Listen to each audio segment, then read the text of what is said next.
Mukhang uulan na naman mga kalapatids. Buti na lang kanina ay nakapag-sundo tayo ng paronda. Dahil kanina sumilip yung araw at nagpalabas tayo ng ating mga alaga. Dahil ilang araw na rin silang nakatenga dito sa ating Flyers Loft. Papapasukin na natin bago pa bumagsak yung napakatinding ulan na yan. No? Alam nyo yan, no? Tingnan nyo. Kulay green na naman yung kalangitan. So papasukin na natin itong ating mga alaga. Good boy yung ating mga ibon. Nagsipasok na yung iba. So meron pa tayo dito tatlo. So pakakainin na natin bago pa umulan dahil mababasa yung patukaan nila. Kung saan nang pumapasok yung mga ibon natin, alam na nila eh, no? Gutom na kasi ang mga yan, mga kalapatids. So habang nagpapakain ako, shoutout ko lang yung ating mga kalapatids. Sila Danilo Rebong Jr., Arnel Dangka at Jimboy Mortel. Yan, maraming salamat sa inyong patuloy na pagtutok dito sa ating munting tambayan. At syempre doon sa kalapatids natin na si Sir Jasmine Loft. Naalala ko may katanungan yung ating kalapatids na si Sir Jasmine Loft. Okay? So tinatanong niya kung ano ba daw ang gamot sa one eye cold, mga kalapatids. Usong-uso na naman kasi mga kalapatids ngayon yung one eye cold dahil ngayon nag-uulan. Yung mga dumi nila, yung mga ipot nila ay kadalasan nababasa yan. Pagka nabasa, ayan, naglalabas yan ng ammonia na nakakasama sa kanilang respiratory. Kaya nagkakaroon sila ng one eye cold. So yung one eye cold, ornithosis, ano yan, respiratory disease yan. Bagamat nakikita natin yung mata nila namamaga dahil yun sa pagbabara ng tear duct. Kasi nga namamaga o nagkakaroon inflammation yung kanilang upper respiratory, kung saan naapektuhan yung kanilang tear duct na nakakonekta sa kanilang mata. So kaya pagka nakikita nyo may one eye cold yung ibon nyo, ang ibig sabihin yan may sakit sa respiratory or sipon or related sa respiratory yung inyong mga alaga. Okay? Ano bang pwedeng igamot dyan? Kung gusto nyo mabilisan, nasa gitna kayo ng race or karera, ang ginagamot ko dyan ay Pure Gold, mga kalapatids. Matapang kasi yung gamot na yon, kaya isang bigayan lang, okay na agad yung ating mga kalapate. Diba, nasa gitna ng race yung inyong mga alaga at ayaw nyong masira yung kanilang performance at yung schedule ng liparan nila.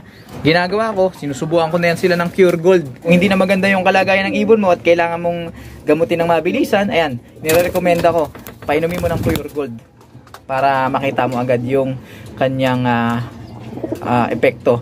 Magkakaroon agad ng relief yung ibon.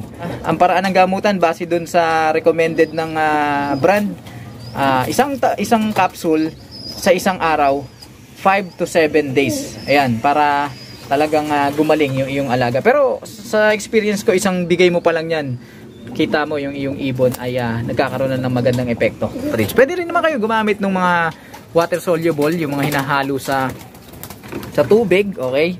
So pwede kayo gumamit nun. Betracin Gold, yan, not sponsored yung mga brand na binabanggit natin. So yan lang yung mga kadalasang available sa market dito sa lugar namin. Meron pa yung mga makalumang tableta.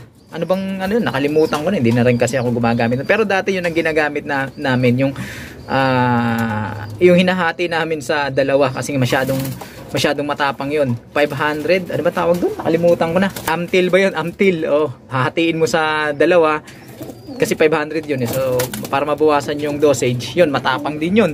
Pwede rin yun, mga kalapatids. Sa mga matatagal nang nakatutok dito sa akin, alam naman nila yan na hindi tayo fan ng mga gamot-gamot na yan. Alright? So yes, gumagamit tayo niyan pagka mabilisan, pero kapag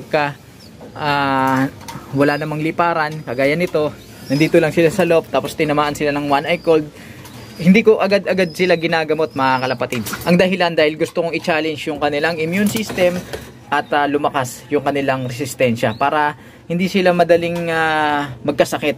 Kasi pagka mahina yung ating mga ibon, umaasa tayo sa gamot, hindi natitrigger yung kanilang immune system na magkaroon ng immunity sa iba't ibang klase ng mga bacteria or virus na nasa paligid nila. So binuboost natin yung kanilang immune system.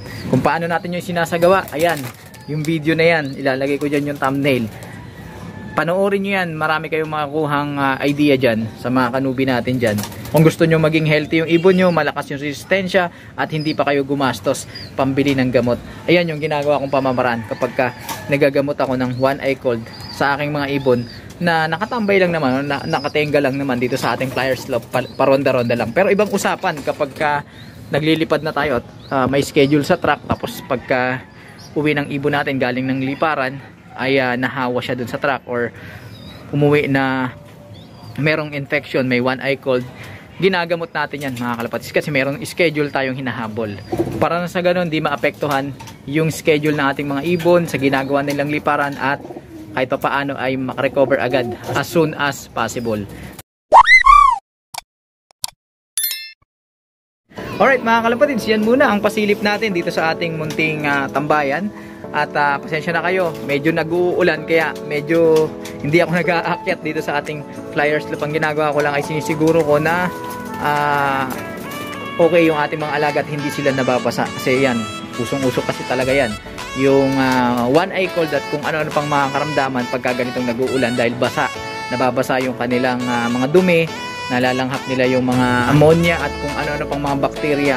Favorable kasi yung mga yan, lalo na kapag ganitong maulan. Kaya ingat-ingat kayo mga kalapati. Ingatan ninyo unang-una yung sarili ninyo, dahil uso ang sakit ngayon, uso trangkaso, sipon, sakit ng ulo, dahil nga ganitong nag-uulan. At ganun din sa ating mga alaga, ingatan nyo sila, tiyakin na hindi sila nababasa, at hanggat maaari yung kanilang mga dumi ay hindi nababasa para hindi nila malanghap yung pinoproduce no na ammonia na magdudulot sa kanila ng respiratory infection. Okay? So, mag-like, comment, share kung nagustuhan nyo ang video ito. Suportahan ang ating Facebook page sa pamamagitan ng mag-follow, at sa mga hindi pa nakapag-subscribe dyan, ano pang hinihintay nyo, mag-subscribe na kayo para updated kayo dito sa ating kwentuhan, nakapupulutan ng mga ideya at kalaman. Paano mga kalapatid? Uulan na. Grabe, ang dilim mo, di ba? So, hanggang sa susunod natin pagkikita. Paalam!